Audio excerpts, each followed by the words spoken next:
Ladies and gentlemen, welcome back to the Lemonade Stand. Today, we have been faced with a monumental challenge that hits all podcasters talk about serious subjects. We had too much war in this episode. A lot of war. And we were concerned for your mental health. We were concerned there would be depression. And particularly Aiden, who, by the way, every day or two on Discord in our group has been like, think I want to talk about Sudan finally this week. It's crazy over there. Yeah, I think maybe we do some Iran stuff to update. I think, guys, I am going to cover Israel-Palestine updates today as well. Sudan, Gaza, sort of put it all in. It's going to melt this poor Gen Z brain. It just kind of came together in the same week, okay? And upon realizing that we had all come with stories, we came with a lot of stories focused around war and heavy topics. And while we also tended to round these things out with some lighter topics, we have decided to go segment by segment, trading off so that there is a small bit of reprieve. The War and Peace episode. So every time we have a hardcore, difficult war topic, we will bookend it with something a little lighthearted, a little silly. Like just an emotional whiplash that is going to leave you confused for a week or two. Yeah, this is... You should end this episode feeling emotionally confused. Right. Some of these, a breakup. Feel free to use the timestamps on this one. I would just... Yeah, if you used it right, you could have a really fun episode. Feel free to pick which one you want. The first story, the odd stories will be war, and the even stories will be fun non-war. And depending on which one you want, the comments are going to be very confusing. Really appreciate hearing some cool things going on in the world, guys. Fun episode, lighthearted. That fun fact about Chinese dramas on social media was really insightful. Laughing emoji, crying emoji. So kick us off, Doug. We have a war. We'll start with the war, obviously. Let's get serious off the rip. Let's start with war. Yeah. All right. So the Iran war hasn't concluded yet. Wait, really? Yeah. Which is crazy. Now, there's not some insane new update other than the daily, if you open up any news article and says Trump says the deal is going well. Yeah. Trump says the deal is not. That's not happening. But something that was slightly different this week that I thought was interesting. Per Bloomberg, Treasury Secretary Scott Bessent said that the Trump administration is going to soon announce unprecedented economic measures against Iran. And you can actually see this quote here. You can pull this up, Perry. He says, watch this space for more announcements coming next week because we are going to apply measures like have never been seen in the history of economic isolation on a country. It'll be part of a 1-2 punch. So as a plebe, I sort of saw this and I wondered, haven't we been doing that? That's my first reaction is like, do you hold this stuff back in war until it's like a boss fight?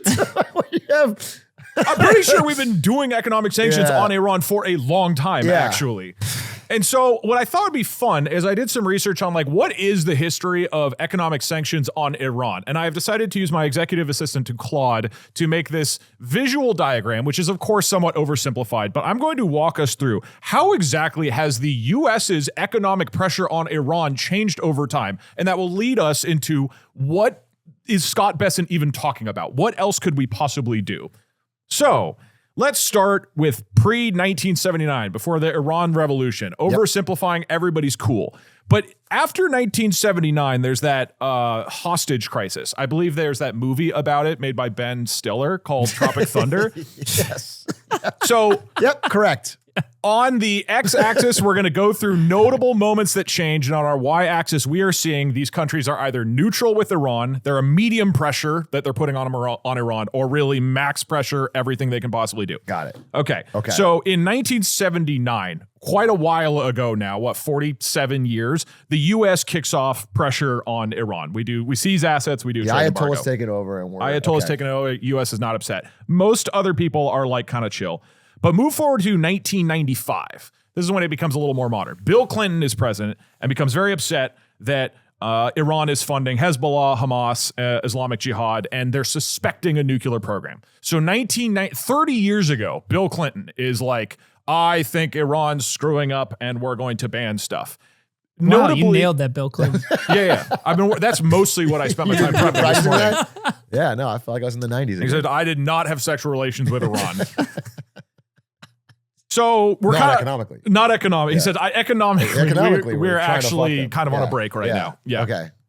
But Bill Clinton wants the rest of the world to get in on it. So he starts ramping up max pressure in 1996. And we start the Iran-Libya Sanctions Act, which is trying to force the whole world to comply, like basically forcing punishments if other people aren't going along with what the U.S. is doing. So I'm looking at the y-axis right now. I'm seeing this column of medium pressure, max pressure. How are you, like when you built this out, what is contributing to medium versus max pressure? What's the actual difference there? Medium is like, we are putting sanctions on you and we're hurting you, Iran, to make things a little bit harder for your government, your economy, your daily life. Max pressure is like, we're trying to prevent anybody else on earth from even contributing anything to you. So this max pressure jump. So when is this going to zoom out though and show the greatest sanctions of all time? Oh, Scott Bessent's quote. When is that? How is that going to fit? Well, what I think is so interesting, the main story here is there was a long period where we were all kind of aligned. So in this period, these early decades, like it's just kind of the U.S. flying solo. The EU and UN and the rest of them specifically did not go along with what we were doing. And this goes up until the mid-2000s when we start to suspect that Iran has nuclear sites. So the U.S. keeps putting on pressure, is getting more kind of aggressive about this, but the rest of the world doesn't really care yet, starting to get a little frayed. Then we hit 2006, and this is where the UN, and notably China and Russia, who I'm calling out separately here, also start to increase pressure. Once Iran really realistically is like, you guys are developing nuclear weapons and have been hiding it, that's when pressure really kicks off. Even from China and Russia at the time. Yes. So this is what led me to go down this whole path to begin with.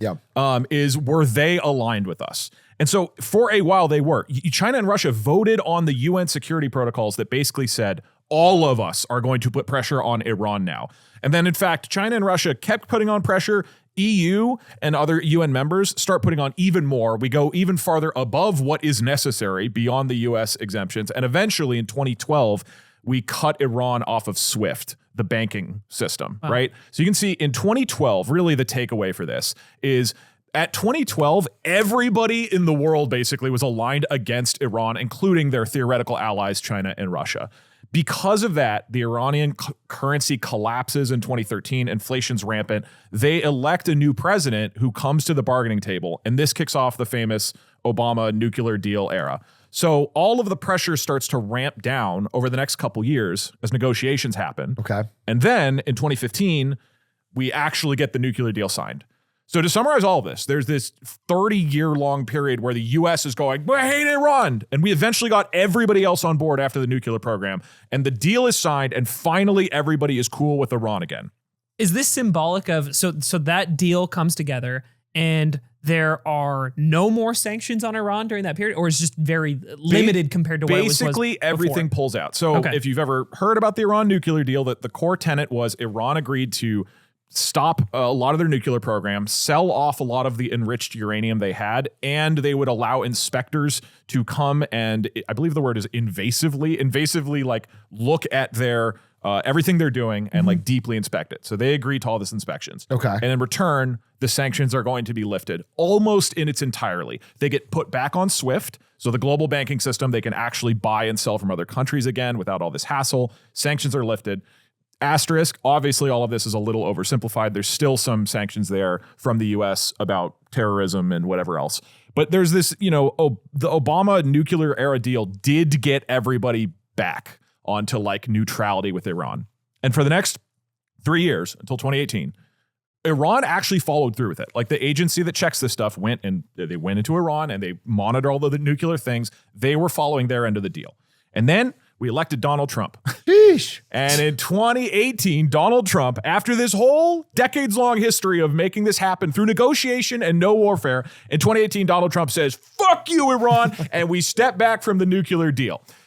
The EU responds by saying, please, God, don't do this, and is trying to salvage it. But the U.S. is putting so much pressure that they're trying to basically do what they did back in 1996, where they're saying, we're going to cut off anybody who tries to work with Iran, and they pressure the EU successfully to kick Iran back off of SWIFT. So 2018, everything kind of just collapses and falls apart. The EU is trying to hold us together. Was there an impetus for this in 2018? That's what I was about to ask. Is there surely... There must have been, and I'm asking Doug, I'm asking the audience. Yeah. Surely there must have been a justification for this at the time. I vaguely remember him saying, oh, the Obama deal is awful. We're backing out of it. Right. I remember that. Yeah. But no, that's well established. Nothing else. But I don't remember, like, did they do some things particularly, or was there I guess we don't. The deal was a bad deal.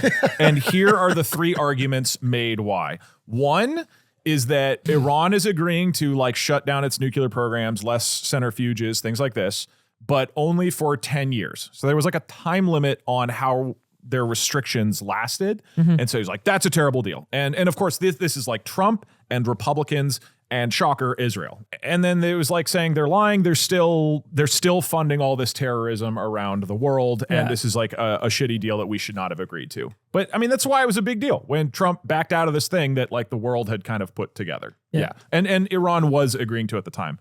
So EU is like, please, no, can we hold this together? China and Russia, this is what I thought was notable. This is the point at which they explicitly go from, we're kind of allied and going along with what you want, UN, to we're not going forward with this. We are supporting Iran through this. So China and Russia really at this point kind of break off and become allies. And you can see the graph here. This goes forward for up until 2024 for like 6 years. US is full pressure on Iran. The EU's like trying to keep this deal together.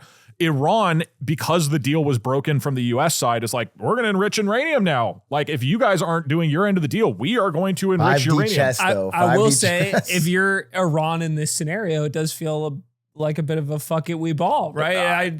Yeah. Why would you not? Yeah. I think we're also doing a lot to ramp up tensions after this, right? Because we killed an Iranian general through this time period. Yeah, was that his first term or second? It Was that first term? His first term. Okay. Yeah. So this was like the split. Trump caused this giant split. And then in 2025, after 6 years of like trying to hold this together, it really, truly collapses. At this point, the EU actually fully steps. Well, first off, Israel bombs Iran. This is last June. Yep. And then we join in and we bomb Midnight Iran. Hammer. Yeah, in Operation Midnight Hammer. And then the EU at this point is like, the deal that we've had, the Iran deal that we signed under Obama, is fully and truly dead. Iran, you are genuinely trying to enrich uranium at this point.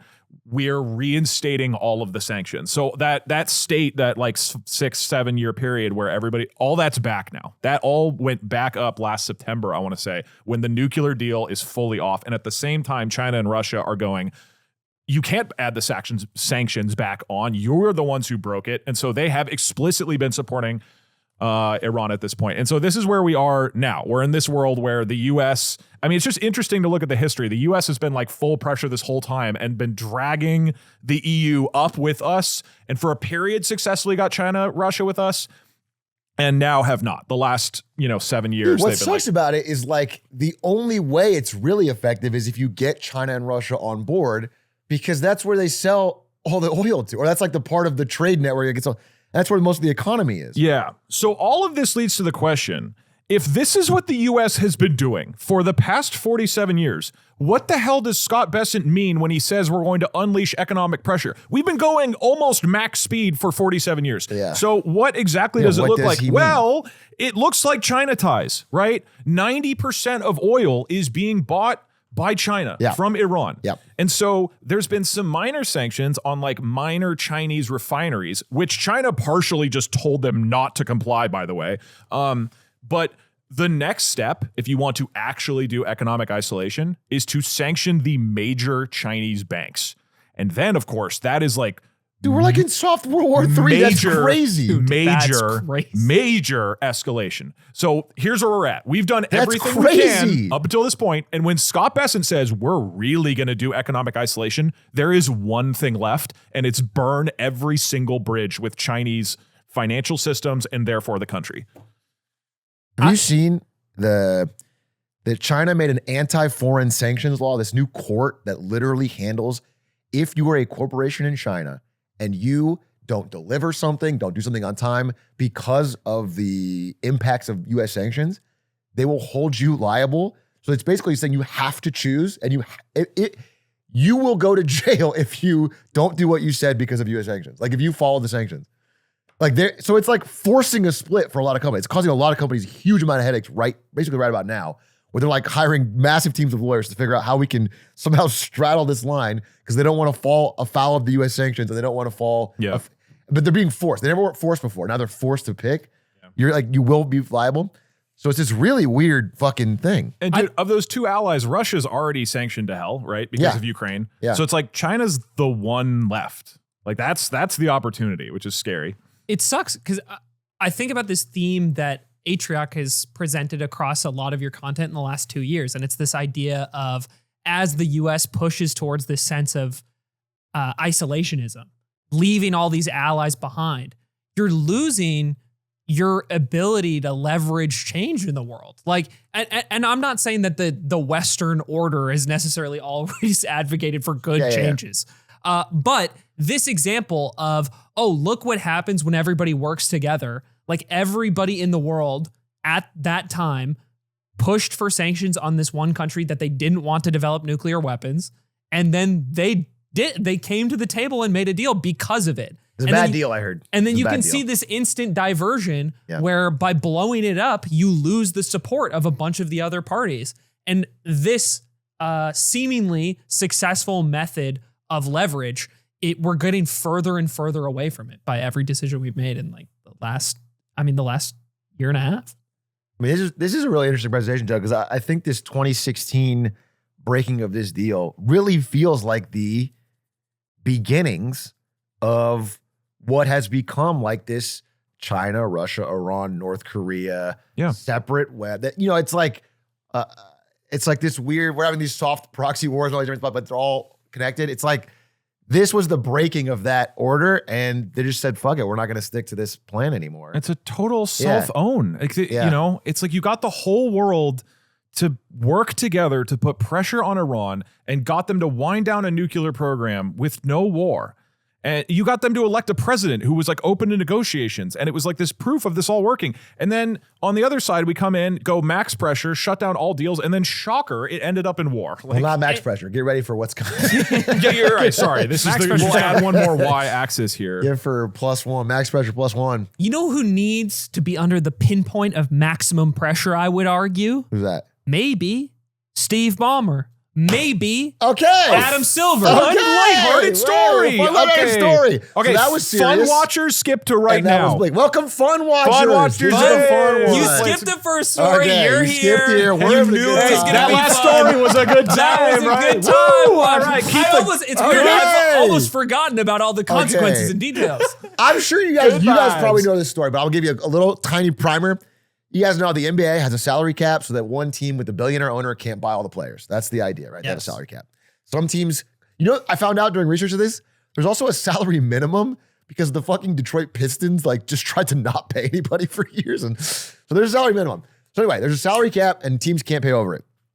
And that creates an incentive. If you were a rich enough owner, like Microsoft former co-founder Steve Ballmer, who has $100 billion, you could spend a little bit extra and buy a bunch of players and win and be the owner that rules. You could be the Los Angeles Dodgers. Yes.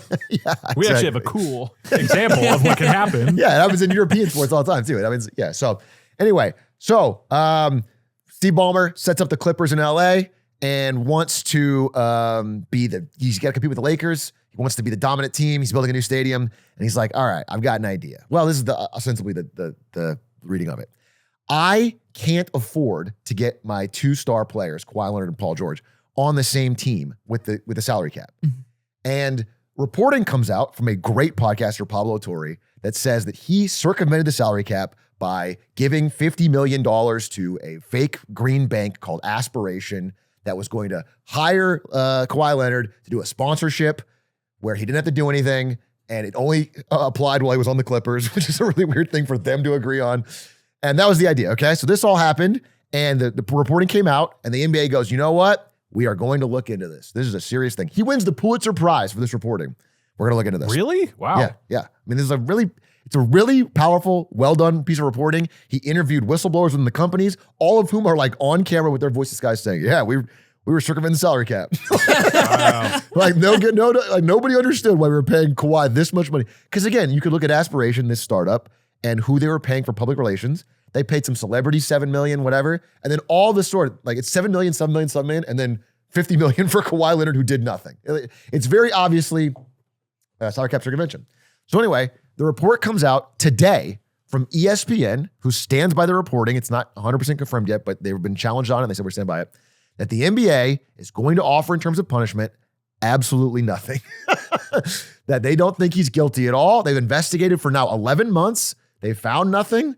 But what's interesting is just, 2 weeks ago, Pablo Torre did a follow-up where he's kind of been waiting for this investigation to get closer and then hit him with a second. And the second bullet was that there's a Jumbotron company called DougDoug that was also in close dealings with Steve Ballmer of the Clippers. And they also did a $20 to $30 million sponsorship with Kawhi Leonard where he had nothing to do.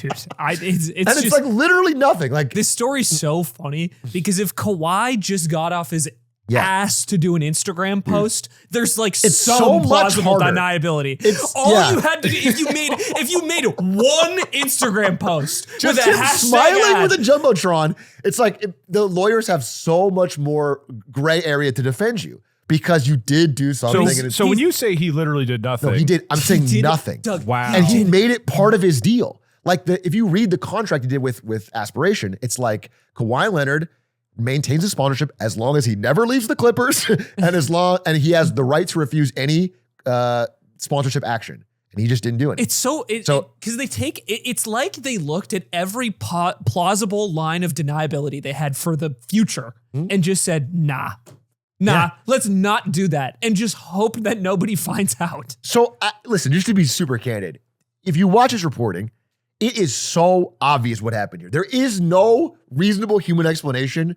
of any other, like the money's way greater than anything else. It's funneling directly to him. You know why they did it. The steel man is that Kawhi got paid, they circumvented the salary cap. That's what I feel like at this point. That's the steel man. And so it's kind of a huge joke for them to investigate and take it so seriously for 11 months. And they're going to come out and say, yeah, there was nothing wrong. And it just seems like Steve Ballmer, who is by far the wealthiest NBA owner and is extremely well-liked by NBA management and other owners generally because he's investing a lot of money in the league. He's building this stadium. He didn't take taxpayer funds to build the stadium, which is something I guess you can give him credit for. But to have no punishment at all. He didn't take taxpayer funds to embezzle money to Kawhi Leonard. Yeah, exactly. That would have been crazy. He's an ethical billionaire. Yeah, he's an ethical. Yeah, well.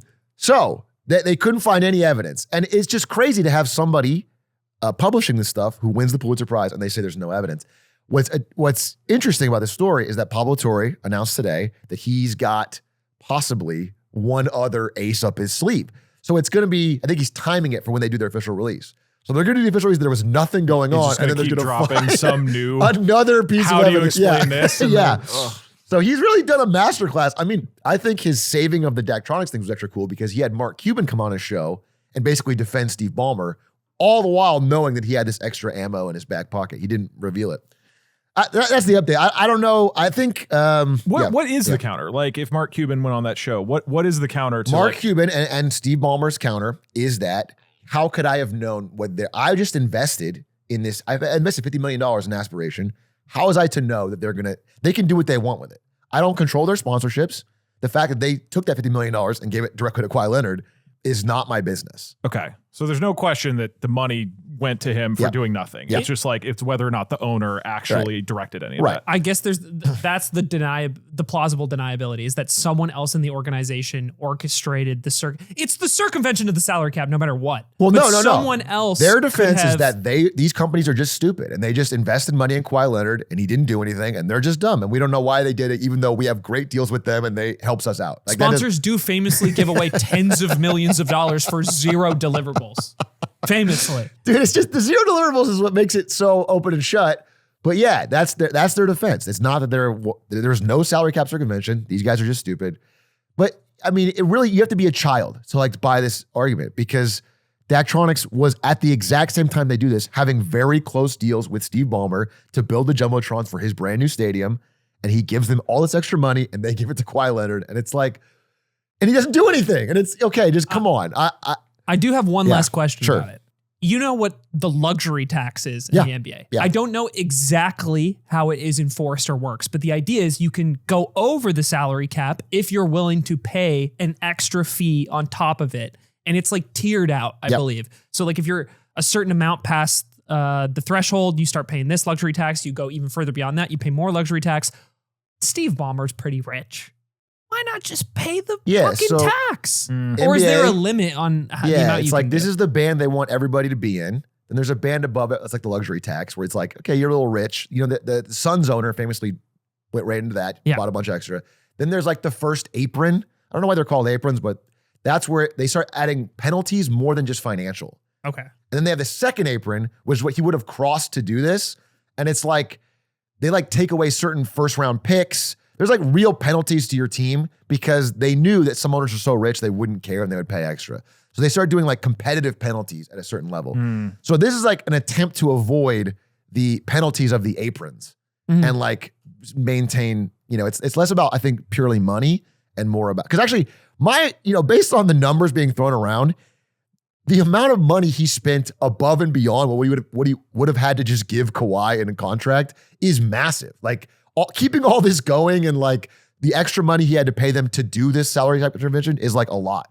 They were sending $2 million checks all the time to these companies to keep them. So yeah, that's my understanding is that there's the competitive penalties of the luxury of the aprons is why he did it. But so the last thing I'll say on this, we'll move on because we got war to get to. Yeah. Is that the incentives this now creates? And by the way, he's probably not the only owner to do this, but this seems to be the most egregious and largest amounts. Yeah. And the incentives now create is like if he's getting no punishment at all, everybody's going to want to start doing sponsorship deals or like you see NBA players all starting podcasts. Suddenly you can just sponsor their podcast or like there's a lot of ways to get around this now. And if nobody's going to be looking, after 11 months, they couldn't find the one in plain sight. They're not going to find the slightly more sneaky ones where they do one Instagram post, It Yeah. doesn't give you a lot of faith as to how they're investigating gambling within the league. Do you know what I mean?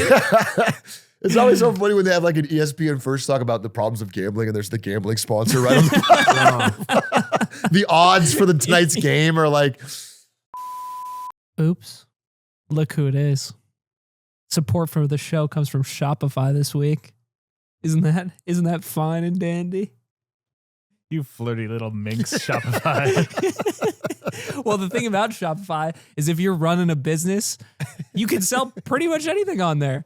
I actually just recently, I bought a ring, not an engagement ring, but from a Just watching with not an engagement ring. I love you. Yeah. From a Shopify-based store. They run it through there. I access like all the tracking information I need. Checkout was super easy. And if you need to sell anything you are making, like engagement rings that I won't be buying for my girlfriend, then you can sell it on Shopify. The moment your first customer is ready to pay. Shopify checkout, it helps them finish their Can you purchase. buy flowers And as when an they come apology? back Can for you a buy, second like- ring that isn't for the girl, it's just he just has a lot of rings. When they buy another ring that's definitely not an engagement ring, their details are already saved. One tap and they're done. Every week, his girlfriend opens a box at the front door that says ring on it, and he has to say, And no, it's no, not an engagement that's ring, for yeah. me. Oh, yeah, it's an Aura ring. It's a ring camera. It is not an engagement ring. With Shopify, nothing stands between your idea and a real business. So go make it one.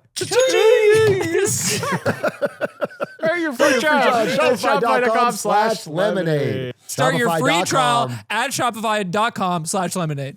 Support for this show comes from Gusto. You know what is the worst part about running a company in my literal direct experience? Paying my employees. Yeah, and that's why I Lemonade like when they sent. do the work, but I don't like when I have to pay Well, I them. should be clear. Conceptually, I actually do like it. Oh. It's No, just the conceptually, I don't. actual logistics of paying employees is kind of a nightmare. And I believe Aiden has also done this. I have been using Gusto as a small business owner for payroll and paying contractors for years and years, and it is great. I'm going off script, Gusto, because I'm just going to tell you the truth. Prior to the sponsorship, I've actually used this at every stage of my career post-college. I used it as an employee when I first got hired at a job. I used it at every job after, and then I've used it as an employer across multiple companies, including this one, and it actually works great. It just gets rid of all of the BS, annoying stuff, the paperwork that you have to deal with, like different states. when you hire and bring employees on, the way you like automate pay, all of like the tax documents you need for the year, super easily available. End of year sending documents to employees, super easy. This is a company I clamored for the opportunity to sponsor our show when it came up. Gusto, I'm going back on script. You can try Gusto today at gusto.com/lemonade and get 3 months free when you run your first payroll. That's 3 months of free payroll at gusto.com/lemonade. One more time, gusto.com/lemonade. Yeah, I'll say you guys sold me. I'm going to try it. Anyway, war. What's happening with war? Okay. All right, war watchers, skip ahead to right. Now you're getting into something that is real dark. Okay, I have been wanting to bring this up on the main show for a while now because I did like some long interviews a while back about it, and you might know the answer already. What is the largest displacement or humanitarian crisis in the world right now? Clippers fans after the... It's not the Clippers. Oh, I think interesting. Sweden is trying to keep out Americans. It's not Sweden.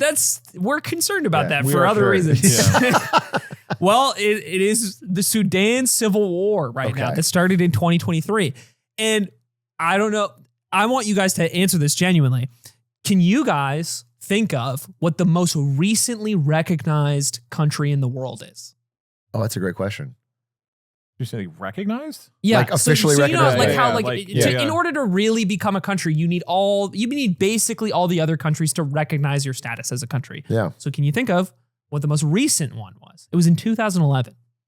2011. Wow, I was thinking like 80s or 90s. Wow, 2011. No, I'm not going to know. Yeah, it'd have to be Africa, right? It's South Sudan. Okay. South Sudan. And if you could take a guess as to what led to their becoming a South Sudan. I'm imagining that there was some sort of larger, probably the name was Mega Sudan. Right. It was likely, that's a decent guess. It does have Sudan in it. Yeah. There was a civil war that led up to that happening. Okay. So in the early 2000s, there's this guy in charge of Sudan named Omar al-Bashir. Okay. And Omar al-Bashir, to maintain his own personal security, has basically a variety of like military forces, the largest of which is kind of the more formal Sudanese army called the SAF. And throughout his time in charge, there's this region in the west of the country called Darfur. And Darfur has a bunch of natural resources in it, including a lot of the country's gold mines. And he, during that era, through one military group and the SAF, attacked a lot of that western region for a bunch of different reasons. But this region of the country has a kind of a long jaded history with the SAF forces in the country because of the damage they caused back then. And I assume brutal, like a brutal. Yeah, like crimes against humanity, like heavily scrutinized by the international courts at the time, things like that. And maybe we could just assume all of these are going to be brutal from this point, and you tell if it's not extremely brutal. If there's ever a non-brutal one, spotlight that. Okay. There's, to be honest with you, I'm not going to say that. It's not going to come up. Okay. So there is this giant conflict between a body in the south called the Sudan People's Liberation Movement, or SPLM, and al-Bashir's forces in the north. And this is the war that unfolds in the buildup to 2011. And the SPLM end up being able to gain enough control and win. There's a more complicated history behind it than that, but they create what is now South Sudan. And what remains of that, when they decided on like the border between the two countries, there's a huge portion of the SPLM supporters or SPLM fighters that remain in the country of Sudan. And the thing about this is across those borders, there's huge pockets of oil. And so al-Bashir, in the fallout of this war, loses access to a lot of the country's oil reserves, which puts a lot of economic pressure on the rest of the country because they rely on that. And was it economically like a petro state at the time? Like basically all the... huge reliance on oil. Okay. And of the remaining areas that have oil, a lot of them are in this territory that are still in areas where the SPLM North is what it's called, still lives in the country. And even though the civil war that led up to the formation of South Sudan is over technically, there continues to be a war that rages on in the southern portion of Sudan, like through the 2010s. And the guy that I was interviewing, he is an American guy that has lived in the country for 20 years. And that is the region of the country that he lives in. And he was explaining from a southern of modern Sudan perspective, as somebody in this like SPLM North territory. This is above South Sudan. This is the southern part of Sudan. Okay, yeah. Southern part of modern Sudan. Got it. Right above South Sudan. Yep, got it. The war continues, and it's very violent there for a long time, even though that isn't labeled as an official civil war in Sudan's history, like by the broader public. And he was telling me these crazy stories of how the village he was in was like bombed. He lost his house at the time. His like wife escaped and like managed to like hide behind like rocks, and like shrapnel like exploded off of them. And he remained in the country in the time because of like the humanitarian effort that he had been putting in. And he still lives there now. But as we approach like 2019, things start to change in the country. The rest of the country, which has been traditionally very divided, there's a lot of like internal racism within Sudan, especially between the Arab population and the other like African ethnic groups.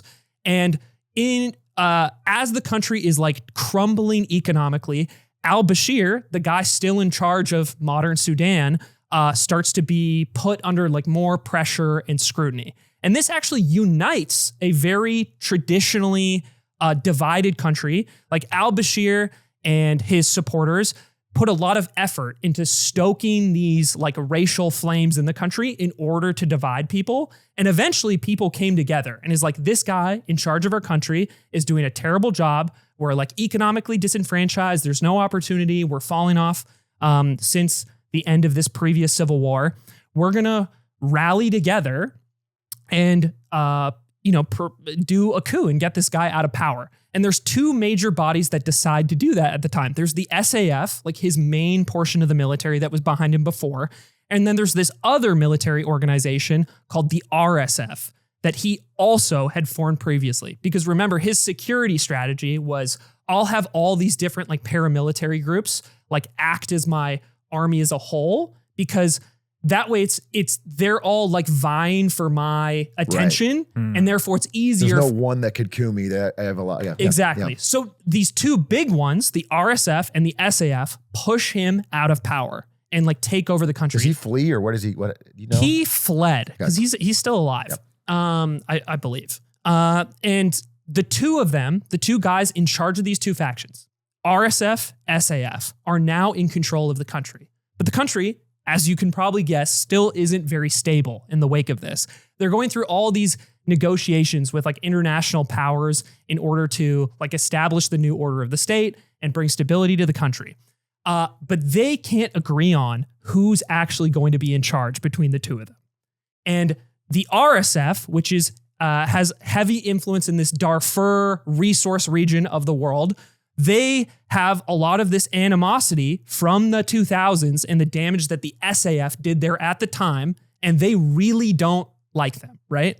So you have this civil war start to break out between the SAF, which is like basically Sudan's official, in quotes, army in the eastern part of the country, at war with the western part of the country, which is what the RSF there was controls. Animosity already. Then they united to get rid of al-Bashir, and then the animosity returned, essentially. Okay. Yeah. And this is all in Sudan, North Sudan. This is all in, Sudan, aka North Sudan. Okay. Okay. And there's this third faction that was like, they were under fire through all of the 2010s, this SPLM group in the southern part of the country that was like, trying to make it through, trying to like establish their own state, figure out what they are in the wake of like South Sudan breaking off from them and stuff like that.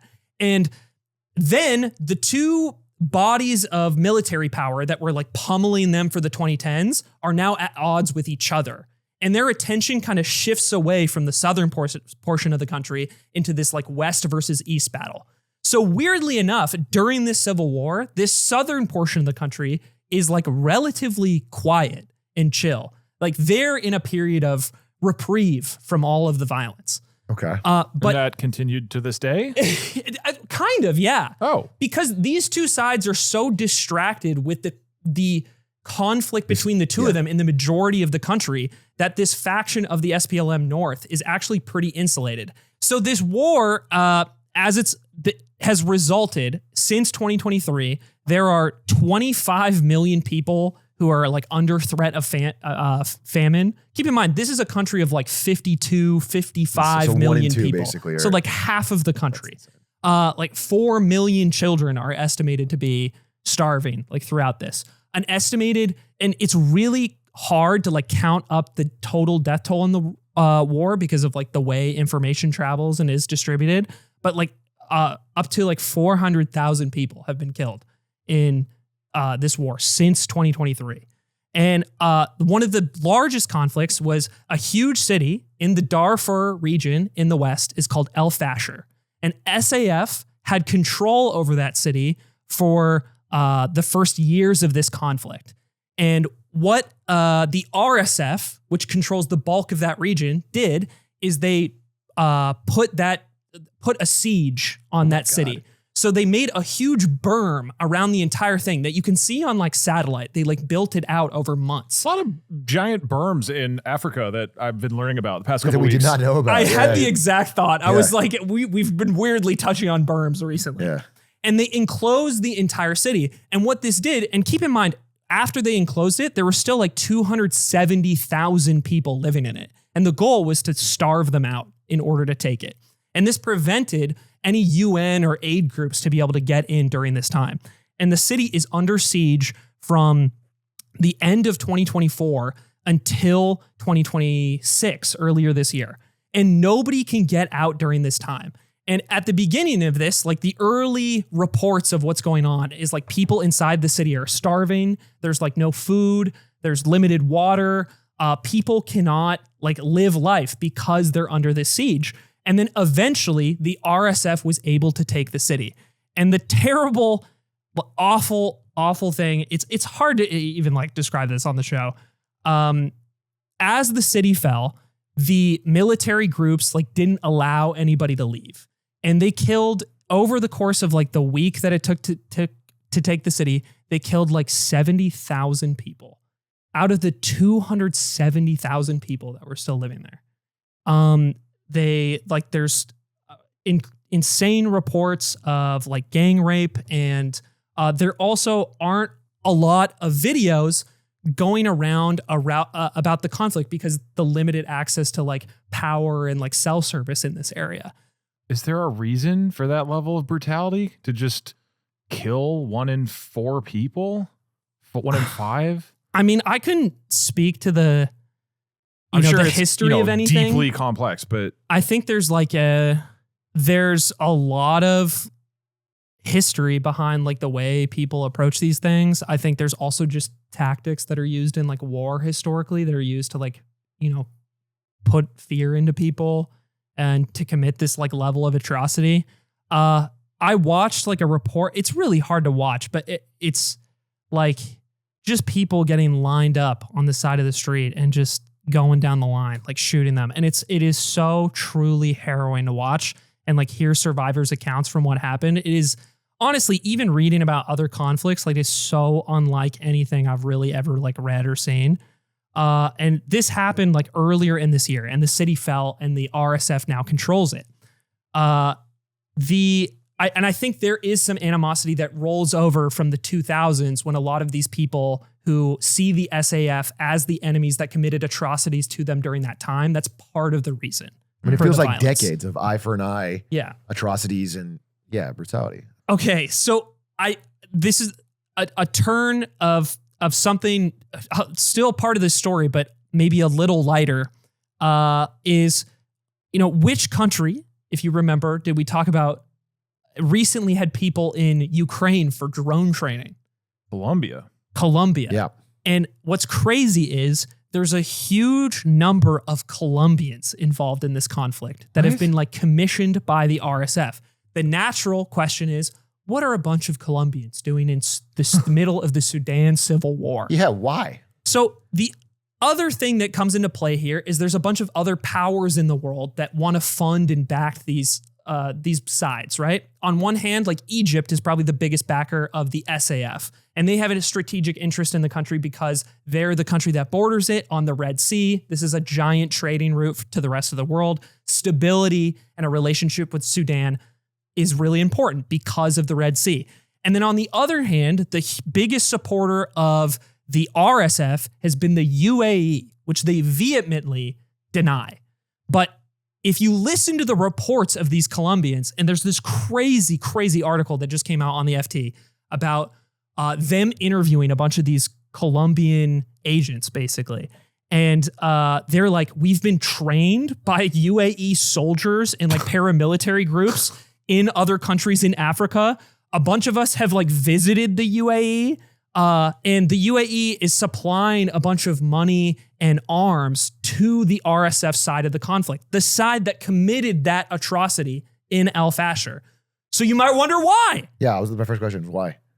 What does the UAE get out of that? So expensive? Do you know, besides oil, what is one of the largest industries in the UAE? Do you happen to know? Colombian Is tourism. it gold? Is it what? Gold. Okay. Gold.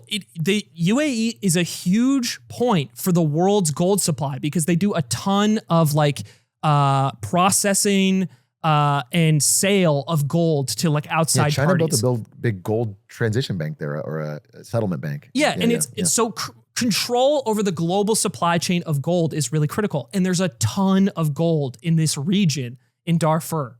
And they have a vested interest in having control over that gold in that region or access to that gold in the future. So they've kind of picked a party to like win the war. Like RSF is more in control in this area and has more control over these mines. So we're going to support the side that we see is more likely to win. There's also smaller reasons why they might be supporting as well. I think like, you know, the UAE arguably has an interest in the Red Sea as well. They have like interest in like knocking down like Islamist terror groups. And this is a way, like if they weaponize one side, they can like potentially combat that. But the gold seems to be the main thing. Economic impetus. Okay. And they also, throughout this whole time period, even though they're funding the RSF, they buy gold from the Sudanese government and the SAF all the time too. Like they mainly just want the gold. They mainly just want the gold at the end of it. Okay. But they're picking the horse that looks more likely to win the control over this territory of the gold. There's like a fantasy dragon in the Middle East who is doing whatever it can to extract gold from Sudan. Yeah, and it's just hoarding it, regardless of the consequences. And the consequences of it are the most severe, right? It's like literally thousands of women and girls raped, literally tens of thousands, hundreds of thousands of people killed. And that isn't to say the UAE is the only player. There's other countries with vested interests here, and it includes places like the United States, Russia, Turkey. But the UAE and Egypt are like the two big foreign powers at the table when it comes to this conflict. And it is... Do you know, this is interesting, you might not know the answer, but so my understanding from the United States is that, not that they would never get involved or meddle, they do it's the classic United States, but that they don't even have a side on this because there's no gain. What is the U.S.? Yeah, I don't have a great answer to that question, but as someone who, you know, reads and has seen a lot of the US's involvement in other places, they seem weirdly checked out of this one. Yeah, and it might just because of that. It's like you don't have a vested interest in either side. If anything, the US's biggest impact here is as we've chosen to pull out so many of things like US aid and like helping places like this in times of conflict, there's a lot of accusations directed towards the US of like, if you had stepped in or if you had provided the money, you would have helped with the fallout of these atrocities. You could have been able to prevent it. That is more the rhetoric that I see around this. I see. So as we've dismantled that international aid system, this is some of the consequences live in like places like this.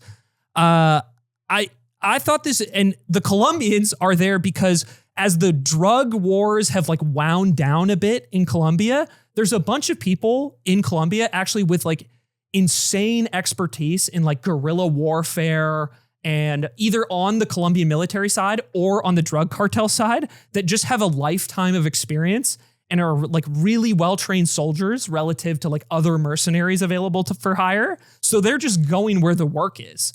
And there was this crazy tech that they use to like monitor phones where you can like see the language of a phone that like connects to the tower or whatever, so they can monitor like it popping up in these regions of like conflict in Sudan are a bunch of phones with like Spanish default language, and they can like track around where people are going.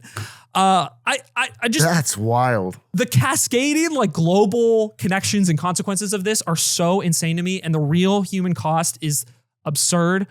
That's the Sudan. That's the Sudan. That just ties into what we said last week, because it's like these Colombian trained narcos are now going to Ukraine for training and then going around the world as part of like Renaissance men, really. Yeah, that's crazy. They're getting That's the drone training from the UAE too. That's part of some of them have like drone expertise now that is demanded in the Sudan war. It's insane. This is a great piece. This is cool.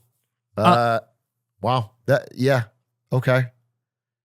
Was there any like what is the most recent update? It's the continued multi-year war. Is there look, we should give context here. Aiden has been talking about this for months and has been doing a lot of research on this for months, including having these long conversations with this guy who's been working and living there for 20 years. Is there any, I mean, maybe in the months that you've been looking into this, any positive developments?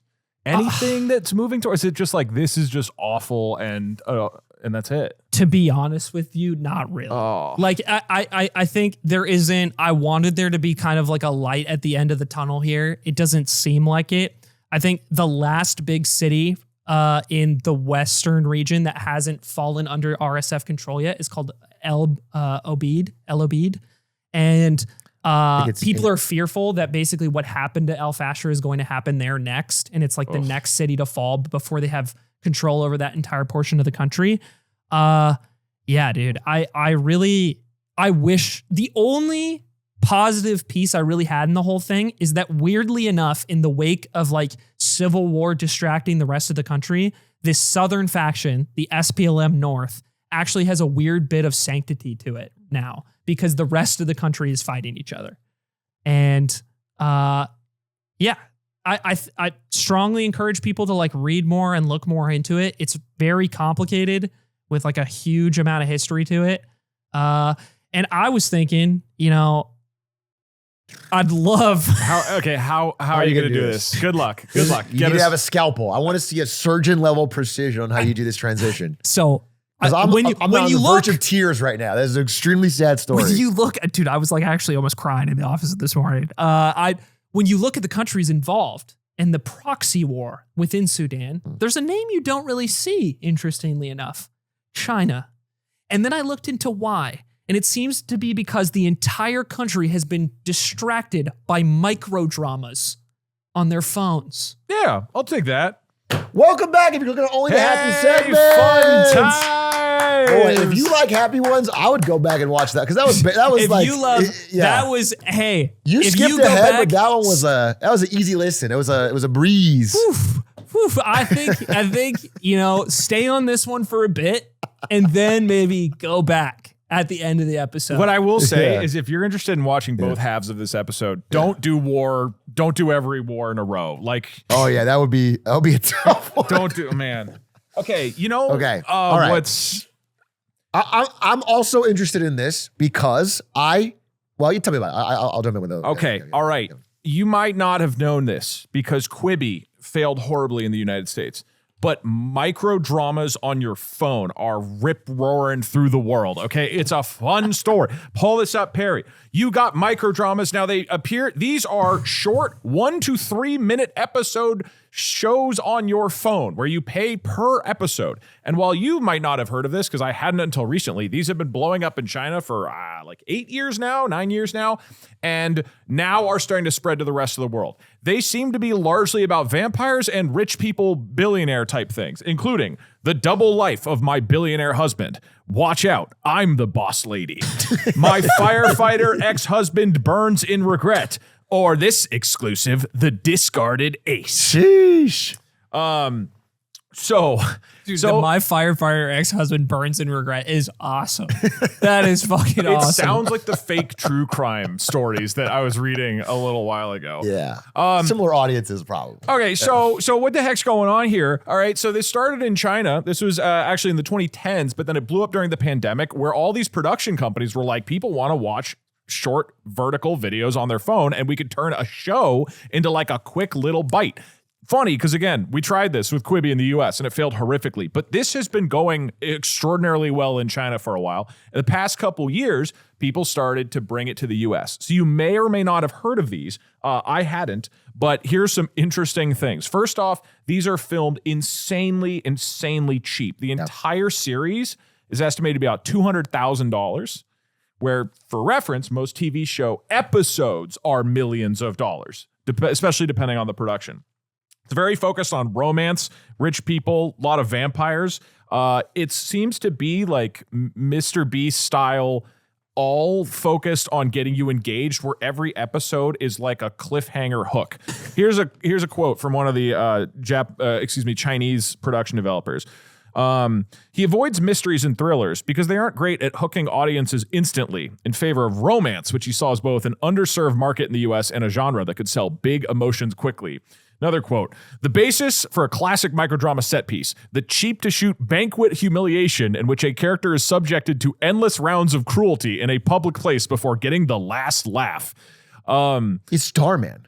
It's Starman, literally it's is, Mr. Beast, it's these, it's ridiculous. Wait, how long are each one of these episodes? 1 to 3 minutes. And so the business model's really weird because they give you like a couple episodes free and then you pay per episode after that. And that's part of why they're like, how can we get this to work in the United States? It's hard to do so, right? Some of them, it changes, right? But they're these special apps. Like I was trying to find it. So it's like, I think Reel App is the name, spelled R-E-E-L. Think about what this means. Katzenberg was on to something. Yes, he was on to something. Dude, he made the fatal mistake of hiring Chance the Rapper to be your flash. Okay, that's admittedly one. That's a big one. 10-minute episodes are too long. Too long. He made a bet on everyone's attention span being dog shit, and he didn't know how dog shit would become. He was too old. He was too set in his ways to see. He had to really. So wait, I was at a party recently, and I met some people who, LA's been through a bit of a production drought. All the screenwriters are like finding it hard to trouble, actors having trouble. Yeah, so this is No. You start with yours. Okay. So I was going to say, they said that all the actors they know are taking jobs with these because that's what's available right now. Like these are where the money is. A lot of money's flowing into these investment ideas, and they're all getting jobs from actors. And they're really trying. They said if you can get cast as like the hot CEO type, you can get tons of work. Yeah. But if you get cast as like, I don't know, like the chud or whatever, you don't get that many things. And so I was hoping maybe we bring them on for a future episode. They want to be interviewed. They mentioned because it was like cool. So is it? I blur this. Yeah. No. Okay. No. So I'm going to blur. I talked to another friend at a party this past weekend where they mentioned how one of their actor friends, this has been this like recent last 2 years, like, oh, you can get these jobs with these little micro production companies. Sometimes little weird. You go in, you just like churn through episodes in a single day. This is like hyper efficient. Like no second takes. No second takes. Just go. And it's like you don't need necessarily good acting or production. it's just slop, like rapid. So it's been kind of slop. And so a good friend of theirs has been doing this, and this has been where their work has been as an actor. Until recently, because now you can do it with AI. And so Drama Box, one of the Chinese production studios doing this, has 6,000 of these shows in their catalog. 6,000? That are live action, and they already have 1,000 new AI shows. That's crazy. With an estimate that 50% of their upcoming projects are AI generated. From that Bloomberg article, in April, the Singapore-based company NetShort had a hit with an AI-generated series called The Discarded Ace, whose protagonist looks like Jesse Eisenberg. Was fake. This right here, you can pull it up. I don't know if we're allowed to show this. What are they going to do? Sue us? What are they going to do? Sue us? This is a fully AI-generated show about a Jesse Eisenberg lookalike who goes on these like gambling journeys. It's all AI, and this was one of their most popular shows. From the ghost hand, no one's ever succeeded. To stack 6 dice into a single tower? with every face the same number? How is that even possible? So it's like blatantly ripping off of like Now You See Me, right? That movie, but it's all AI. Dude, For audio listeners, it is not good. This is not. No, it is he's very obviously playing something AI. that looks similar to Liar's Dice. He stacked all the dice under the cup. Dude. What the hell? So apparently, as these companies have already been optimizing for mega slop, this is the obvious next evolution. And now even this brief window of like 1 to 2 years where American actors could get jobs on these shows are now getting turned like slopifying even harder. It's just a crazy story. And if you're like me, you probably have never even heard of these things. Sad. It's not as sad, but this is making me sad like Sudan. People are watching this by the millions. No, not sad like Sudan. Okay, you know what I'm saying? But like, this is such a depressing angle. This is like successful, is what you're telling me. This was one of their hit shows. Yes. That makes me depressed. Also, Wait, how many? Sorry, just help me. How many people are watching this? Are there any viewership? There's viewership. I know in China it's massive. According to the Bloomberg article, 1 in every 10 humans. No Yes. way. No, that just can't be fucking. Well, if so many people are watching, think about how much China moves the needle on that. I know it's so big in China. That's crazy. But you guys ever you've seen probably Darman? scrolled past an episode on social media, perhaps while wondering who watches this stuff. The answer: about 1/10 of all people on Earth. So fucking crazy. There's also a Variety article that goes into this called "The Vertical Revolution: How Microdramas Became a Multi-Billion-Dollar and it's Global taken on in Phenomenon." America. Did I ever tell you that I was on the New York subway one time when I was visiting, and I'm standing up. There's a guy sitting down next to me. He's got to be in his 50s, and he's on his phone, and he's watching this like AI video about Obama. And I watched the entire thing over his shoulder, and then after he finishes the video, he leaves a comment that's like, "Haha, loved Obama in the second term." And then I had a thought. I was like, "This is the guy." Do you know what I mean? Like when you see the comments on these things on YouTube or Facebook, and you're like, who is watching? Yeah. Who is commenting? Yeah. Surely they're all It's him. It's him, and he's a normal guy on the train in New York. There's tens of them. It's 1 in every 10. There's literally 1 in every 10. Yeah. This is gonna be like a brief little fart in the wind that we never hear about because I think it'll die because of this AI stuff. I don't know. I feel like humanity is a brief little fart in the wind. We're all going back. It's like everything beautiful. What? This is crazy. This is going to be. You guys have seen Jeffrey Katzenberg had a vision for human-grown AI shitty vertical video, and now we're losing that job. Have you seen Darman? Have you ever seen one of those videos? Yes. Have you seen it? It's like motivational. This is basically this, right? It's a slop. very poorly acted slop. But if you ever look on Facebook and look at the amount of views those get, it's like Mr. Beast level numbers. Like he gets 50, 60 million views on every one of those. And they're always like 2 minutes long, total slop. There's the poor guy wins in the end or whatever. I don't know. I want to take a shot. I will. Yeah. You know what? I'll take this shot. I feel like I've consumed enough Chinese media. Okay. I think maybe part of the reason that this flies is because Chinese TV is so dog shit, dude. It's like I used to watch a bunch of Chinese TV while I was studying. I watched Chinese TV literally every day. Yeah. And it's bad. It's just bad. They make bad shows. It's one of the and I've heard the TV industry there is like improving and getting better in the same way that like their film industry has been getting a lot better in recent years. But I remember like, dude, why are the TV shows so?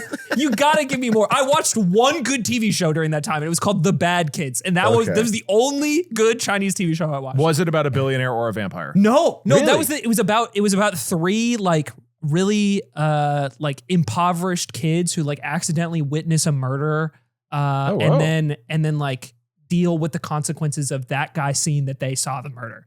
And it's really good. Every other show, garbage. And I wonder if it's like a comparison thing. I mean, remember, this is an insane sentence. When we would all watch TV together in Chinese taxis, because they all have screens everywhere. They're all these like terrible empire period pieces. Because you all, exactly. Because you can't make a TV show that is about modern politics that would criticize the government in any way. So to be safe, you make it about ancient governments, and it's just like rich people having these romance things or American billionaires. And it's like, anyway. Yeah, I did remember, I read something about this because a lot of these micro dramas, I assume the actors that I talked to said, they're like, some of them are like basically softcore porn. Like they're just, they're like all romance. They're all about people being hot. They make out instantly, whatever. And it's tuning in now. And there was a crackdown in China recently because they're so popular. The audience for a lot of these is urban, educated women who can't find a partner, because that's a huge problem right now in China.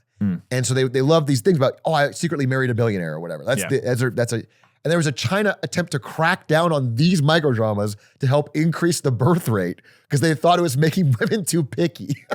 They were looking for the CEO or whatever from the microdramas. Again, I don't know that, but I remember reading a piece on that. That was pretty funny. Yeah, stop looking for a vampire. Settle for a human. You can't find a vampire. Support for this show comes from Leesa. You guys know it feels great to sleep well, but you need a good mattress to do that. Aiden, have you tried Leesa? I've been sleeping on the Leesa mattress for 2 weeks now. Okay, and what review? Fantastic. Had an old mattress that I had for a long time, very firm. Bought it on Amazon for like $100. Just slept on it for, honestly, unhappily for years. Why have you been living the melee life well past when you have a job? I don't know. But I really like the Leesa mattress I got. Well, they have a lineup of beautifully crafted mattresses tailored to how you sleep. Each mattress is designed specifically with your sleep positions in mind and preferences. I also got cats a couple weeks ago, and they've been sleeping on the mattress with me. I cannot guarantee that part. They don't include the cats? They don't include the cats or the fact that they will want to sleep on the mattress with you, but the mattress is very comfortable. The data that we have seems to indicate. The data does say that it's comfortable enough for cats and comfortable enough for Aiden the podcaster. You could go to Leesa.com for 25% off select mattresses, plus get an extra $50 off with the promo code LEMONADE, exclusive for our listeners. That's LEESA.com, promo code LEMONADE for 25% off select mattresses, plus an extra $50 off. And when you use our code, you're supporting our show. Leesa.com, promo code LEMONADE. Support for this show comes from Fora. And Fora asks, if you love to plan trips, why not make some money from it? All right. Fora is a modern travel agency built for people who love to plan travel and help others travel well. And you can become a Fora advisor. You get great training, and then you can become somebody who actually plans and books travel for other people. You can turn your passion for travel into a real business. And that's a real thing. I know some people who, when you talk about going on vacation together, they're like, I've been doing 10 hours of research, and it's just like, wow, you love this stuff. I want you to imagine, because there's a lot of people out there who are very organized. They probably use calendars and like are good at planning ahead. And they are good at planning trips. So I'm the dumb guy in this ad, huh? The classic formula. You need somebody to be the dumb guy. If you think you have those qualifications, I would encourage you. But if you are better than me, you could become a Fora travel advisor today at foratravel.com/lemonade. That's FORA travel.com/lemonade. Make sure you tell them we sent you. foratravel.com/lemonade. What if we scooted on over from China? Okay. And we went to their neighbor. Okay. Korea. Korea. And I okay. want you to break down for me. And we're back to war. We're back to war. Hopefully a little less sad, but we'll see. There seems to be a dynamic changing between North Korea and South Korea. Yeah, what I'll say is this one's probably less sad than that story. Okay, the Chinese microdrama? The Chinese microdrama. Okay, this is good. So we're equal opportunity for sadness across war and peace. Yeah. Okay, good. Here's a little update. Is obviously Donald Trump is a stalwart ally to all of our longtime allies. We all know this. No sarcasm needed. But recently he did something that kind of confused me, which is that he posted a photo of him and Kim Jong-un and said, we're good buddies. We're always, we're friends. I don't remember the exact quote, but that's the theme of it. And then yesterday he said, hey, we're going to be cutting back on our joint exercises. These are done every year for 70 years. Our joint military exercises with South Korea, which are starting today. They've already started. He said, we're going to be cutting them short because it sends the wrong message to our friends in North Korea about, about how hostile we are. And then he says, Not that it's related. This is in the same True Social post. Okay. Not that it's related, but it was a little strange that we needed help in Iran and South Korea didn't help us. Or whatever. So it's seemingly like in punishment for South Korea, one of the United States' closest and longtime allies, not jumping into the insane Iran war, he is like switching sides in this 70 year. Oh. They're not related for one. Okay, he said not clear. related. He couldn't have been more clear. So if you're writing a tweet, you may as well get all your thoughts Just get all your thoughts out there, even if they're separate. Somebody paid $100,000 to get that 5 seconds early. So people this is Mason Ritchie, professor of international politics in a university in Korea, said Trump's language that he's saying around this is like basically one-to-one parroting Pyongyang's lines, North Korea. And it's causing a lot of chaos and tumult in South Korea. And I think his actions around this are sending, the analysis is what they're saying, is that it's been sending a real message of unreliability to basically all of America's partners in East Asia. Because at the exact same time as not the exact same, but within a few months of this, we also pulled all of our THAAD anti-missile launchers that were in South Korea out because we needed them for the Middle East. And at the same time, this is within the past week, because we needed to replace, you guys heard about what's happening with the USS Lincoln, where it's been deployed for too long. So there's like moldy food and people are getting really crazy. So they had to replace it. So they sent that ship to dock and they pulled the last remaining aircraft carrier out of Asia, out of East Asia. So the entire pivot to Asia strategy has completely gone now. We've basically reduced our ability to project any power in Asia massively, and it's all gone to the Middle East. And so all of the allies that have like been relying on the US security blanket and these like are now in a real like what the fuck moment. And South Korea is ground zero for that, where this has really caught them off guard. And so that's really the update is like it just feels, you read about a lot of things in history and they feel like they were products of larger forces. But when we read about like even what you did in your presentation on Iran, it feels like the whims of this one fucking guy are making so much change because I don't think he was pressured into this. I don't think this is like something he had to do. I think he literally wants, he said he had a great relationship with Kim Jong-un and that he gets along with him real well. Even that we have notably threatened them before. like explicitly. Remember we used to tweet and he'd be like, North Korea, hell and fire is coming. But now they're good friends. And I read the Steel Man. Yeah. So the Steel Man would be that, he is trying to extend an olive branch to North Korea as they become deeper entrenched with Russia and China, which they have been. I don't know if you guys know that famous picture of North Korea and South Korea where there's lights on one side and dark on the others. So if you look at that more recently, the lights in North Korea have started to get a little brighter. They've actually been leveling up a little bit economically, and it's because of deep ties with Russia around their war effort. They've had soldiers out there come back with spending money from Russia. They've started the military upgrade, and then China's been sending them tech. So they've been upgrading. And the idea is maybe Trump thinks through negotiation alone via tweet. He hasn't met Kim Jong-un in this past year. Like he has in person, but not recently. He did it in his first term. Yeah, but not in the last, 6 years? Yeah, exactly. Okay, cool. Not since his first term. Cool. But the idea is, I think they were both at an event together, maybe a G7. And to be fair, he hasn't gone to, I have friends where like it can be years. Yeah. And it feels like it's been yesterday. It feels like it hasn't been a day. Like me and Kim Jong-un used to play Mario Kart online together. Yeah, exactly. And if you saw him now, we'd click. You'd have still click. instant rapport. And I think he feels that way for some reason and is deciding this is the way. But to do this, again, I think to do this so publicly, to publicly announce after the drills have already started that South Korea is getting cut off from them and that they don't pay their fair share, which I looked into it, for these drills is not true. They do pay their fair share. And in fact, Pete Hegseth, not but like 4 months ago, publicly praised them for being one of the few allies that does pay their fair share around these things. I could stack on to Steel. Stack onto this. Yeah. Keep in mind, let's really kick South Korea while they're down. I've watched one video about this. Yes. Okay. But North Korea recently made a change to their constitution. Okay. And why this is interesting is throughout the entire history of North Korea and South Korea and the history of the Korean War is that the goal is reunification. The two countries will not be two countries, but all of Korea will be back together once one side has won.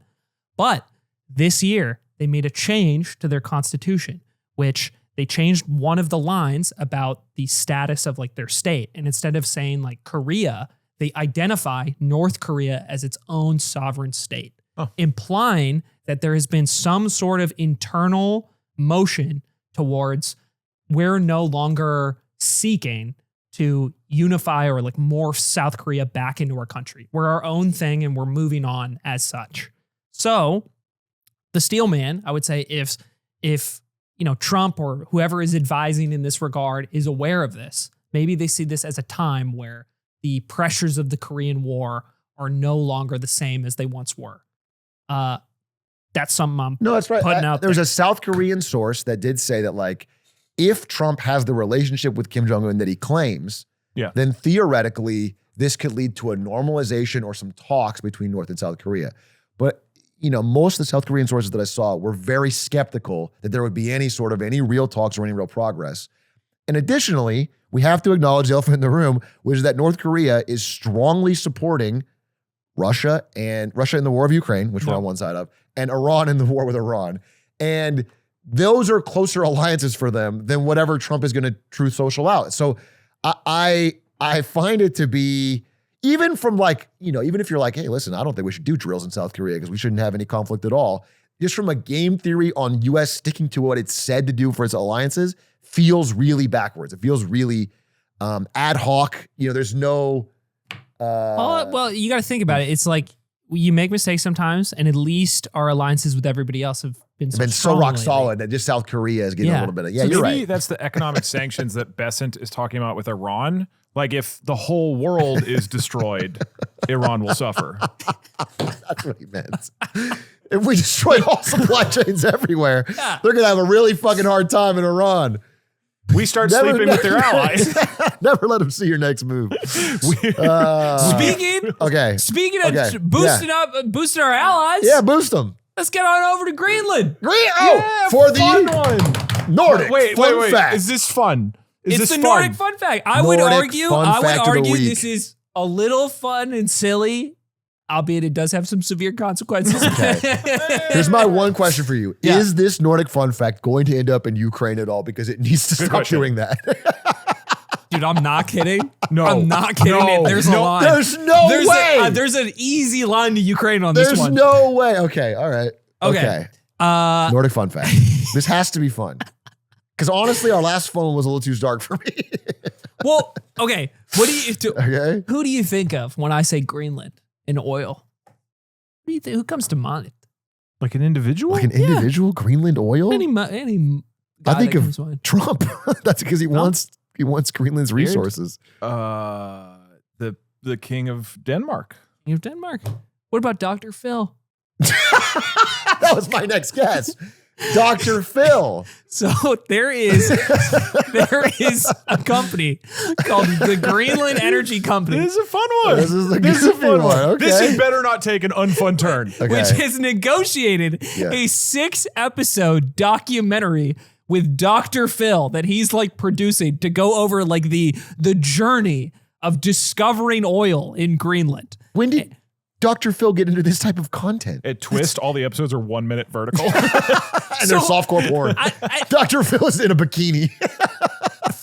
The article does not make it clear if Dr. Phil is like an owner or a stakeholder in this company directly. Oil hunters and Dr. Phil. But Dr. Phil is a good friend of Donald Trump and a supporter of him. Okay. And as these, oil companies try to make a play on Greenland, especially in the wake of Trump's support for them doing so, a few things are happening. So I had a question for you guys. Yeah. There's kind of a grander context of things changing in the Arctic here. And I wanted to ask you guys, what are the three main things why the U.S.'s interest in Greenland? I'll give you one. I know that because a lot of the Arctic ice is melting, there are new trade routes opening up. Boom, that's one. Major cultural exporter. And I mean, no disrespect to Greenland. I would not consider that one of my three. Wow. If we in were the Nordic fun fact section, if we were going Greenlanders rise up in the comments. Let them Half know. of the Nordic fun facts have been about Greenland. That's your export. That's their biggest cultural export. Is the Nordic fun fact on lemonade stand. I also know that there's like new minerals appearing because of the declining ice. Boom! Boom! Okay. Number 2. I don't know number 3. And number 3, new military concerns. Because as that sea ice opens up, if you look at the globe from the top down, countries like Russia and the US and Canada are all much, much closer together than people like really realize. But Sarah Palin realized it early. She was ahead of the game on that. She saw Russia from her backyard, and we didn't believe her. So we have this, like, the US has this rising. We've always had an interest in Greenland, but it has been rising and has come to this point because of a bunch of factors coming together, and arguably because of how flippantly interested in things Trump is. He's a jazz man. Greenland is in this interesting position where they have declined the rights of these oil companies, like this Texas one that I described, that Dr. Phil is shooting a documentary for, from searching for oil. They're revoking, or rather extending, the timeline that it will take for them to do the exploration of oil in the country. And did they have a deal and it was... Yeah. Okay. So there was a license that was already acquired and a deal that was already made. But as these companies have come to Greenland in the preparation to search for that oil, there's been a lot of pushback from Greenlandic citizens, especially because of all the public noise around the US and Greenland. And so it's so stupid, dude. If he had said nothing, almost any company would have been welcome in Greenland to set up and drill oil. But instead he made it into this military thing, and now everyone's... It's so stupid. It's like insanely self-owning on every respect. So people are pushing back Okay. naturally. And I think there's always a subset of people within Greenland that are concerned about like the encroachment upon their natural resources, I would say. Yeah. But the tide has turned further because there's interest. This is a multifaceted issue for people within Greenland because, on one hand, there's people who like want independence from Denmark. They want independence over their own country, but they also want resources and opportunities and ways to like build the country up and have economic success and freedom. So there's a diversity of opinion there, right? But there has been a huge pushback to this company and other efforts recently. So they delay this permit. And then Greenland is in kind of a precarious position right now because on one hand, think about what happens. If you deny the rights of permits you've already submitted, especially of US companies that potentially had access to those things, then you potentially attract Trump's attention.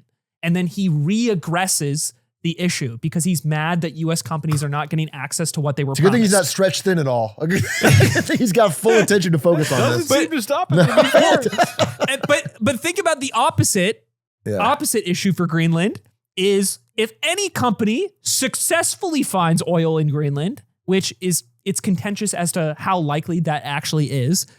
Imagine the case where it's confirmed a ton of oil is in Greenland. Well, the US has been famously kind to countries that have an abundance of oil available. Right. So they're in this like weird spot where they don't want to like irk Trump in one way, but don't want to irk him in the other. Find oil and be like, it's not that much. It's like we got a little bit of oil, but it's not a crazy amount of oil. And then as you kind of get further and further along this timeline of more and more ice melting and more other countries getting interested in your place because of that, you feel pressured to make some sort of deal or some sort of concessions so you can make the best of a situation for your country before these other powers, forcefully take their piece. Because while the US is pressuring Greenland, there's also, interest from China, interest from Russia in similar things. So that's basically it. This is just the reality of what types of decisions Greenland has to make right now in the wake of Trump provoking so much. You know what it reminds me of? Have you seen the story about what's going on in Albania with Ivanka Trump and Kushner? Yeah. Where so they're trying to build this private island for billionaire, basically. Okay. Okay. And they got this land through a mob dealer. It's crazy. They spent a lot of money. And she did this very public interview kind of bragging about it. And it became this big story. And now there's like this huge pushback in Albania of like, don't sell our private nature preserve land to these billionaires. But what's funny is like, why do the interview? It reminds, like if you're trying to oil drill in Greenland, why bring in Dr. Phil to do the documentary? It's like, not only are you doing this crazy thing, you're bragging about it. You're bragging about it in a very public, stupid, like headline grabbing way. It just boggles the mind. It boggles the mind, the Albania thing. But this reminds me of that where. So they're just trying to avoid the ire of Trump now, or not even the ire, the eye, like he's Sauron. They're just Yeah. trying to get him to like not look in their direction. I mean, this has already changed so much in Denmark, right? Is like Denmark has moved a ton more troops there. They have more military exercises there. They changed those conscription laws because of this. And then Greenland, like the people of Greenland and not necessarily Denmark, have to make all these decisions around how do we navigate. Yeah, it is Sauron's eye. It's Sauron's eye, like scanning, looking for The any globe. excuse. The things to tweet about. It's so fucking crazy. Dude, it's only been like a year and a half. What the hell has it been? It blows my mind, man. Yeah, it is crazy. It's crazy. We You got read 2 about years every left, 2.5. single alliance that we've had for decades is like on shaky ground. Or yeah, do we got any good ones left? Have we not? I would fucked have up? said South Korea. That's the thing. I would have said South Korea. I guess Japan. Yeah, but I guess that's Japan. but we've antagonized them a whole bunch. Oh, I mean, he talks about Pearl Harbor every single time he meets Takaichi, Yeah. but she's pretty pro-Trump. Japan's probably the closest ally, but it's just crazy. I did quiz all my relatives this weekend because I went to Kelowna and in British Columbia, and I interviewed I just asked all of my relatives what they think of Carney and what they think of Trump. And it's just an interesting time to like ask them about In these Canada? things, you know? Yeah. Yeah. I assume positive for I assumed it was Carney. all Trump, right? It was all like pro Yeah, Trump. mostly positive. I think the worst opinion I had of Carney is like, he hasn't really proved himself yet. Like, I don't like him and I didn't like him before, and he has to do the stuff he's saying he's going to do, but also recognizing that not a lot of time has passed yet. And then everybody else was like positive to like very positive, I would say. Interesting. But most of it had to do with like this guy, super smart. Look at his resume. Seems like he's handling Trump well, type of thing. Don't like the U.S. right now. Tell you that much. Shocker, dude. That's crazy. Was that a happy one? That was a happy one. That was a happy one. So let's go Well, over I thought it was goofy. to Ukraine, Russia, back to war. Loved that reprieve. That wasn't a reprieve at all. Wait, that wasn't about war. You said It was Dr. Phil like once at the beginning, but then it was about like the really depressing. Hold on. My impetus for this was the New York Times article, and they clickbaited Dr. Phil the same way. They really he's did. Barely He's involved barely in the article. in that. Yeah, he just. Okay, what I'm That's smart on realizing their is each part. one of our happy episodes, Kawhi Leonard, Chinese microdramas, and Greenland all start fun. Yeah, It's like, but they're not that Dr. fun. Phil. Yeah. No, but then it goes bad. So we need like, if you want the ultra happy episode, you listen to the first half of every happy section, and then you skip ahead. You got like a 15-minute And then episode. you're like, cool, they caught Steve Ballmer. Microdramas are fun.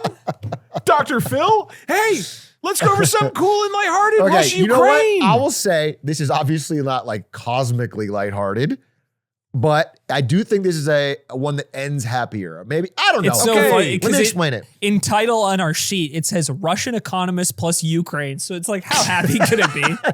Okay, here's what I'll say. Is there estimated to have hundreds of thousands of people have died in the Russia-Ukraine war. So Go this ahead, is not an update Atrioc. on the Russia-Ukraine war current battle lines or who's winning or how many people have died, which is all very sad. This is about a Russian economist named Andrei Klepach, okay, probably saying it wrong, who is, let me get his exact job. He's the deputy economy minister at a state company, VEB. He's very high up. He's a very respected economic analyst within Russia. And he publicly said earlier this year, not too long ago, that the Ukraine war is taking a irreversible toll on Russia. Things are much worse than is being said. He's being very frank, which is rare in Russian public circles, especially for someone so high up and so connected to the state. And he said, let me see, we are falling behind. We are losing technological and economic competition with the world, not just China and the US, the world, but also in some respects, Ukraine. We are losing on all these fronts. He said, we will not win this. This is a competition of attrition. We are under the illusion that Ukraine will eventually just somehow collapse, and it won't, it hasn't, and it won't, and our costs keep growing. So he was like extreme, like this is like, again, in Russia, this is almost like a nuclear bomb level of frankness from somebody behind it. He said this. And I want to get one more thing he said. It's already gone on for longer than the Second World War. There's no end in sight. Strikes keep intensifying.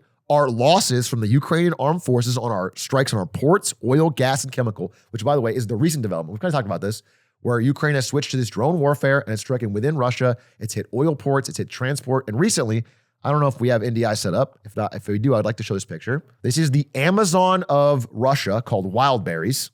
This was set up by a 15-year-old, I think, Russian lady, actually, who just started doing it. It got really big. This is the Amazon of Russia. There are warehouses, key massive warehouses all over Russia, which deliver a lot of people's goods. They order from these things online and they get delivered. Recently, Ukraine did a coordinated strike and hit like 8 out of 12 of these, like just destroyed them. Jeez. And so people are really starting to feel the economic impacts of the Russian-Ukraine war in a way they weren't feeling before. Like it's all happening now. So he's mentioning all this and being just dead honest.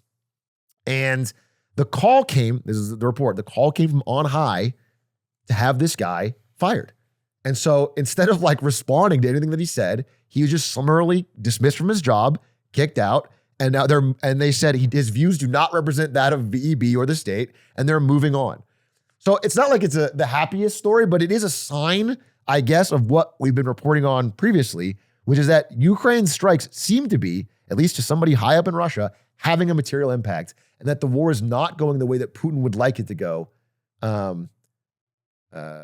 based on their analysis. Which I get, that's really all the updates. Like this guy had a very public statement, went out to the world, and now he's been fired for it. First off, insane that this has gone on longer than World War II, which is like truly the insane. Great, horrific, altering war of Russian history, right? Yeah. I mean, obviously World War I rough too, but and then the second thing, do you know it? Obviously, Putin would not have been cool with this type of critique at any point in the war. But do you, with your reading, do you get the sense they're becoming more sensitive to it because it is now hitting so many people? It's interesting. Until this story, I would have said the opposite, because the stories that are coming out of Russia are that they can't keep the criticism as buried anymore. It's like more and more people, even on state TV, are being a little more open to the idea of like saying some negative thing. Not like openly criticizing Putin. Nobody's criticizing Putin, but like, this war has been really painful, or like saying things they wouldn't have said before. It's kind of a natural event that it couldn't have possibly been prevented. Government. Yeah. We're just trying to get through it. But so him being dismissed so quickly is like maybe a sign of like a return to trying to crack down on what has been a little more permissive on people criticizing the war.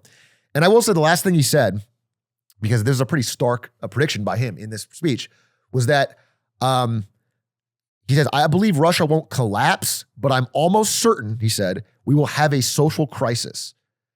Basically likening it to the Russian Revolution of 1917 or the collapse of the Soviet Union in 91, which is like the cost of this war will be so severe that when it's over, there's going to, especially if Putin, this war's over and he is out of power or dies. Let's say Putin can't hold everything together. What happens to Russia after that? It's like a bunch of fiefdoms in a declining economy. It feels like it'll rip apart this gigantic country. That is like the thing that this economist is putting out. And it feels like it could balkanize, is basically the idea. It's like this whole thing is held together by basically Moscow and like St. Pete. Like there's only a few powerful economic cities. Right. They hold this whole thing together. It's so big and so massive, and the costs are now really widespread. So I just thought this was a fascinating look into what's going on from their POV, but it's no major update on Ukraine war, which is still as deadlocked as it seemed to be before. No, I mean, hearing that directly from somebody within Russia being willing to say that and then take the risk that comes with it too. I guess he's lucky he hasn't fallen out a window, bro. He just got fired as far as we know. Like it was remarkably direct, which is crazy. Anyway, give me a lighthearted story to bounce that out. Let's end on something real lighthearted. Okay. Your alma mater, ASU, is launching a content creator degree. This is a real ass thing that is happening. There's various articles about it, including one by Forbes, which you can pull up here. Perry, what's interesting about this? I heard this, I believe, a week or two ago. Probably a lot of you have. Your Arizona State University is now going to have content creator courses. What I did not realize until looking into it, this is a major. You can major in content creation. I didn't know that either. Now. I thought you were talking about they made some new classes that right. It was like an elective or some like side thing, which is like, of course. Like, of course they're going to do that. My college had things like this. But no, this is a full-on media degree. Dude. I think... this is no disrespect. I love my alma mater, ASU, proud, but I can't imagine applying for a job at anywhere, and you're like, yeah, I have a degree in influencing from Arizona State University. Ludwig weighed in on this, actually. I don't know if either of you caught that. What did he say? No. He tweeted about it when they made the announcement or when it hit Twitter. And from his perspective, he was like, oh, this is probably going to be ASU's communications degree with a few classes swapped out for that are more influencer focused or something like that. So I don't know if he looked into it, because that is exactly what it is. Here is the actual major on the ASU program. And what this is, it's under the Walter Cronkite Communications College. Anyway, they have a big like media and communications college at this place. And this is part of that. And I couldn't figure out the exact number, but basically if you look at the curriculum, which is here, most of these classes are actually what you would already expect as part of a communications or media degree. Media and society, developing media writing, information gathering, principles of strategic communications. So most of the things in this major aren't actually like, here's how to make a YouTube video. It's mostly just communications, and it's already within this thing. So it's like, it's slightly clickbaity, but there are some genuine ones, including this class, podcasting and audio storytelling, which I looked at. Podcasting and audio storytelling is a guest professors. Real class at ASU starting this fall. This is the first, by the way, big college that's doing this. Technically, another one added like a content creator degree, but ASU is a massive school, and they're like doing this. Yeah, like 60,000 students. That's my biggest plus on ASU. If I'm telling anyone about it, it's like a lot of people are just there to party, and there's 60,000 people, and many of them are out of state, and they pay huge tuition. So the school is actually insanely well funded. They're building new cool things all the time. And if you are somebody who wants to do stuff, like if you're in the journalism school and you want to like get the highest end cameras to go film a project, you can get almost anything. They have a lot of money. And so that's the cool part of ASU. Like we did our esports club, and they funded trips to tournaments and jerseys, and and we just asked for it. Like they have money for everything, so it's kind of cool. Podcasting and audio storytelling, the real class at ASU, explores various types of journalistic audio storytelling for podcasts, including interviews, narrated reports, and non-narrated podcasts. Students deliver a podcast based on a unique value proposition that fulfills a specific need for their audience. And I want to ask you, as an ASU graduate, do you think you would be more or less successful as if you had taken this in college? I think it would help with mic discipline. Your mic discipline. I think I could have used some pointers from a teacher on that. It's actually they hire, what's his name? Not J.J. Abrams. Who throws the chair in the movie? J.K. Simmons. J.K. Simmons. They hire J.K. Simmons to just stare at you, and you say, "Mic up, mic up." Was your mic down or was it dragging? He slowly comes over it, and you he throws the. You know what would be funny is to submit one of our podcasts to this class's final course and see what it gets graded by somebody who doesn't know. I would love that. Ooh, that'd be good. And they just go dog shit. Why'd you whiplash between the question? I tried to figure out who teaches this, because in theory you would want somebody teaching this who has done a podcast, right? But as far as I can tell, they don't have the faculty for this yet. So I'm like really curious to see, and maybe the class just consists of every episode of our show in a row. If you take this class, if someone is listening right now, goes to ASU and takes this class, I would love an opportunity to not to teach, but to just come and see it. One of our viewers to drop out of like chemical engineering to join this major so they can get you. We're not asking for much. Just change the course of your life. And you don't even have to change the college first. Yeah. Transfer to ASU. Well, a lot of people are in school right now doing a CS degree that isn't going to pan out. All right, I have more questions on our bonus episode on our Patreon. I do want to ask you guys what you think about the viability of something like this, like your genuine thoughts as professional content creators. And one of the most important lessons in this class is to paywall your most important opinions. So if you want to check us out over on the Patreon, one new hour of content every week. We have the tail end of this episode that we didn't do, which is how weed is more popular than alcohol now. Kushner is negotiating with Benjamin Netanyahu about the state of Gaza and falling U.S. crime. And you can go to patreon.com/lemonade stand. You want to watch the rest of that? Thank you guys. We tried to have this be more upbeat. We tried. All right. When we were talking about last week, are we like, just Eeyores? That was a negative. It's the news. I don't know. I don't know the news is if crazy it's possible lately to not be an Eeyore with what is happening. You know what's fucked is we did the good news episode. We did it. We did it. And you know what? You fucks didn't watch it. It was one of our worst performing episodes ever. And so, that's why I'll put that out there. So when the next good news episode goes up, because we'll try it again, I hope you guys click it. I just remember the good news episode being like this, mostly bad. Yeah, it just ended up being bad news. It was just bad news. We tried, and then every episode was like, genuine good news. It was crazy because I remember doing the climate change segment in that episode, and the whole thing was like, well, it's not going to be. It probably won't be as bad as people have been saying it is. And that was the good news. You smiled for 5 minutes straight. Anyway, guys, thank you for watching. That was an interesting whiplash. I hope you're all emotionally... I hope you're emotionally okay. Leave your current emotional state in the comments. Yeah, we'd love to hear that. And we'll see you next week. Thank you for watching. Bye, Peace. everybody.